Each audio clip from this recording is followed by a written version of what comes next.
আসসালামু আলাইকুম বন্ধুরা, সেমাই রান্না করছি। একটু বাদাম দিয়ে দিলাম, চিনি দিয়ে দিলাম, গরম মশলা তেজপাতা আগে দিয়েছি, হালকা একটু লবণ দিলাম।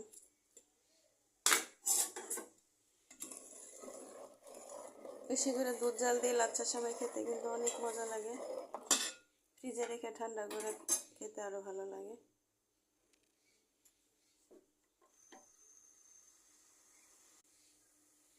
দুধটা বলক উঠছে, এখন নামিয়ে সেমাইটা দিয়ে দিব।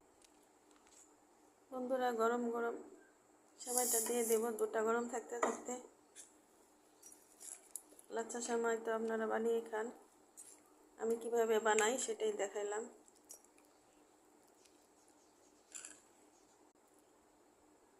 বন্ধুরা দেখুন, সেমাইটা হয়ে গেছে, সেমাই রান্না হয়ে গেছে। এখন ঠান্ডা করে পরিবেশন করব।